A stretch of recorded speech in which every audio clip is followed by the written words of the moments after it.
Hello world, and hello dear fans of Mate Debunked. My name is Susanna and I'm the creator of Mate Debunked.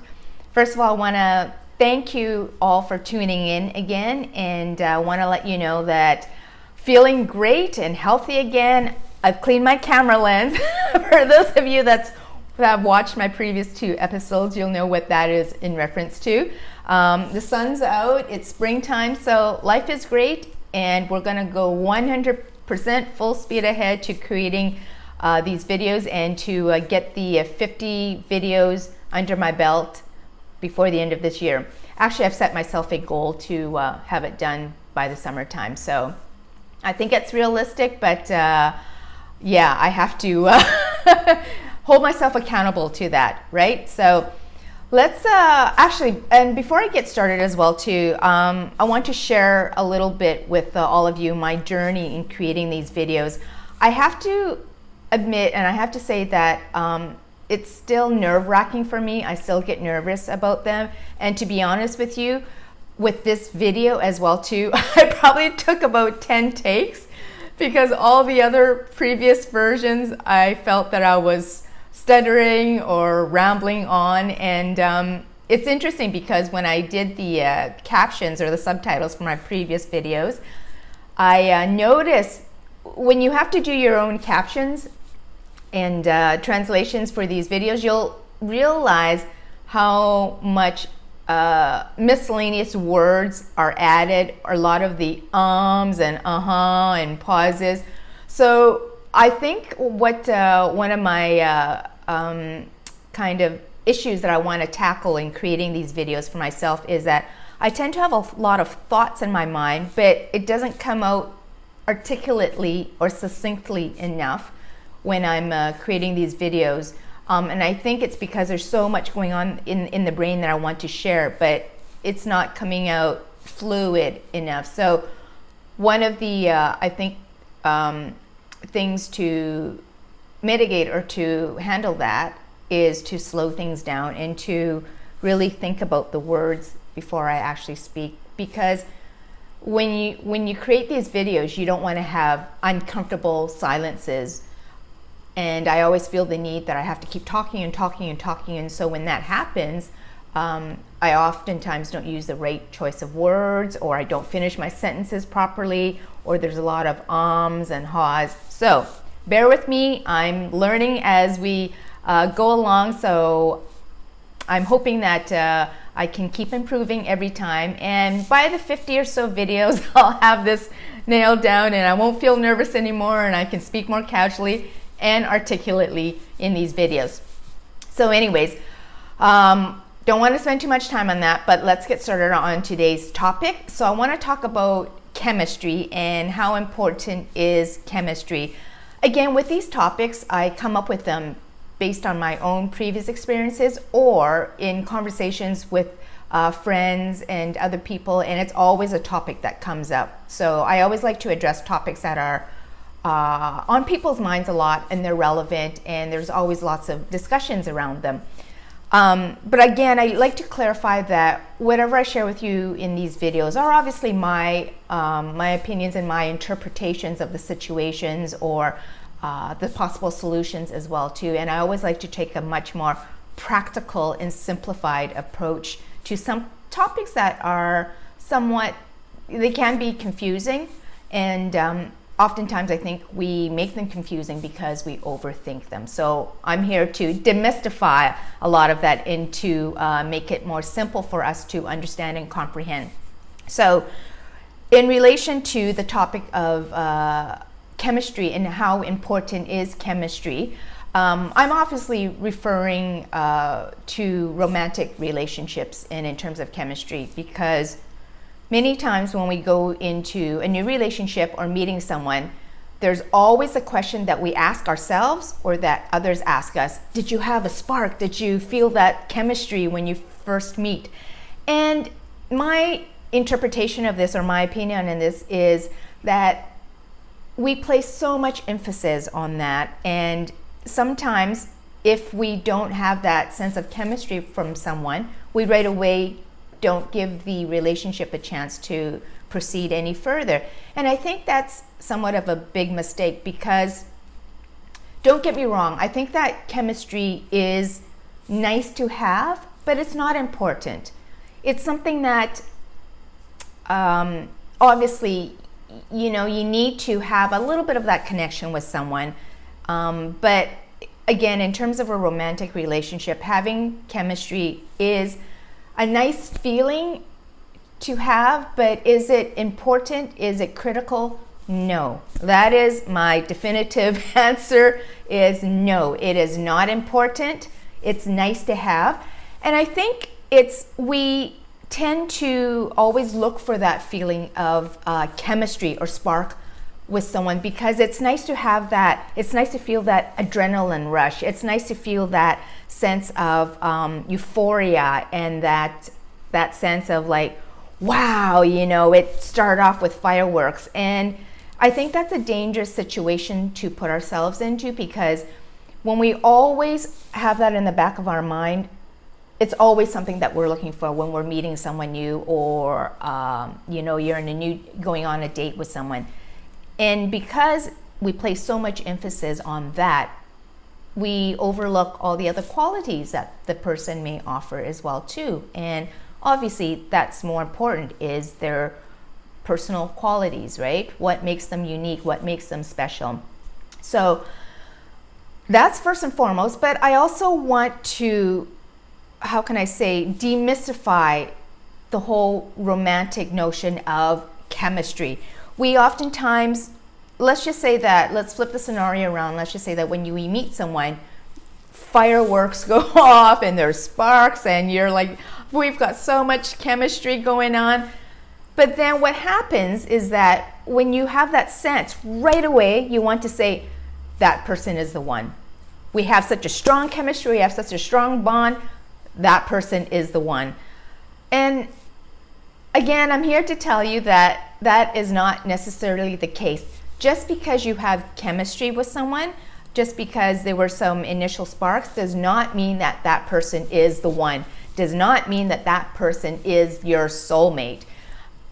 Again, I think we want to associate chemistry and soulmate and romance all together, because it's a very nice fairy tale package, right?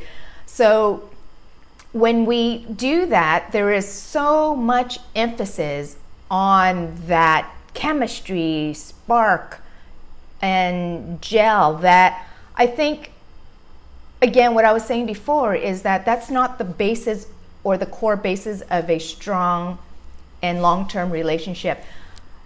Because when you think about it, realistically, the really good, solid, long-term relationships are not based on chemistry. That may be the initial spark, but the foundation of that relationship should be about values and beliefs, and supporting each other and your goals and aspirations and dreams. It should be about communication and trust, and all of those core important values, right? So the reason why I don't want people to get so hung up and place so much emphasis on chemistry is because, as well, one thing I've heard from a lot of people, and again, I've experienced this myself, is that when you place so much on chemistry, let's just say that the relationship started off with a lot of those sparks and fireworks and that whole chemistry. And as you proceed into the relationship, you settle into things settle down, the dust settles, and obviously relationships, let's be honest, when they get to that point, they can get rather mundane and day to day, right? And you're just dealing with day to day issues.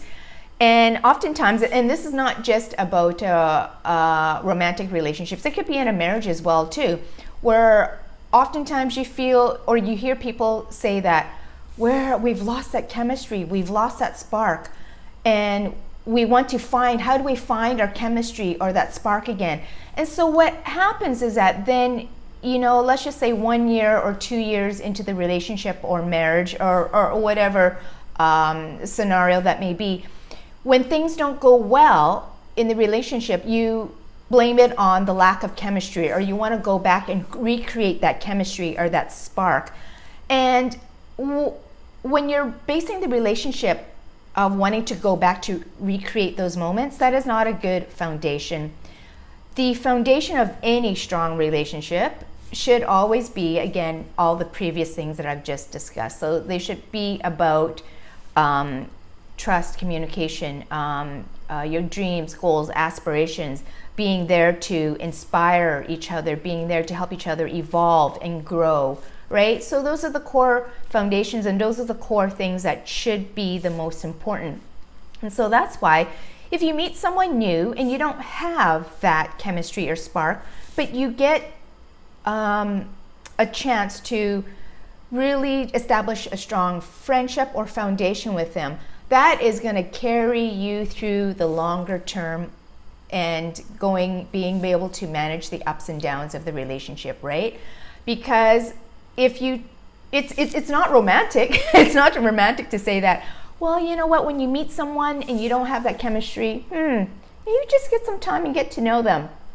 That's not a romantic thing to say, right? It's certainly not great storytelling. So, but it is important. So, and that's why I always think that, and I always see as well too, some of the greatest relationships start from people who are friends first. You know, you oftentimes hear that as well too. But it is true, because it really allows you to build that foundation. And then when you have that solid foundation of communication and trust and all those other things as well too, then you ride all the ups and downs that's inevitably going to come from a relationship. It's not always going to be roses and great days and fun times and all of those things that we always think that a good relationship is based on. A good relationship is based on you both being able to go through the ups and downs together, right? And learning and evolving from all of those experiences, right? So it's not always about, a good relationship doesn't always mean that you don't argue, you don't fight, you don't have your negative moments, you don't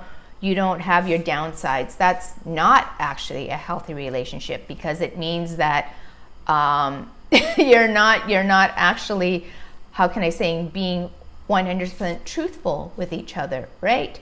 So it's almost the same thing as with friends as well too. I think they say that the greatest friendships, if you've never, one thing I've always heard in the past, and I remember, they say that if you've never had an argument or a confrontation with a friend, then you're not really true friends, because inevitably you're always going to have differences of opinions. You're always going to have differences just in general in life about how you feel about things, right? How you do things.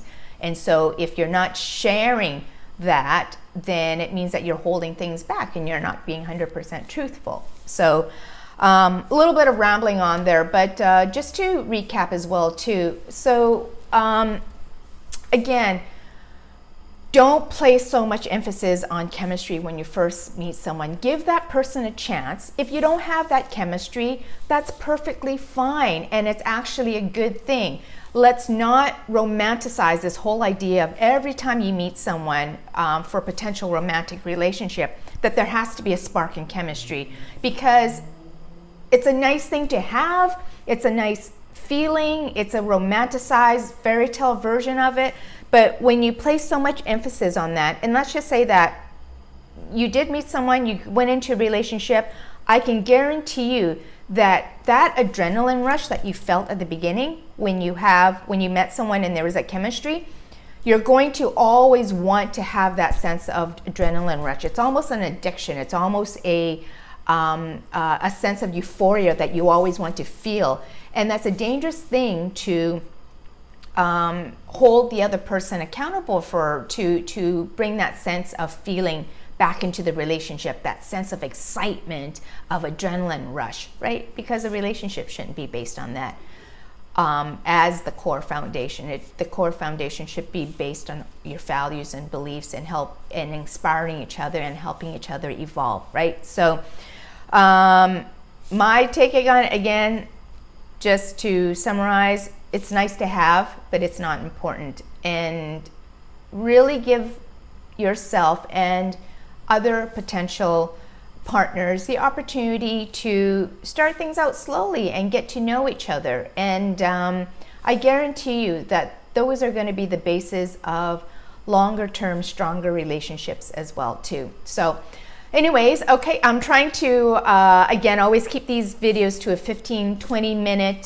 time frame, and hopefully the summary that I provide in the Facebook post as well too will give you enough of an idea what, or encapsulate kind of the summary of the video as well too. Just another couple of announcements I want to make. I did start a YouTube page on this, but I will share with you the link, and it would be great if you can all follow me on my YouTube page as well too, because I need to get over 100 subscribers before I can have my vanity URL. So right now it's YouTube / and it's all this like kind of like encrypted link.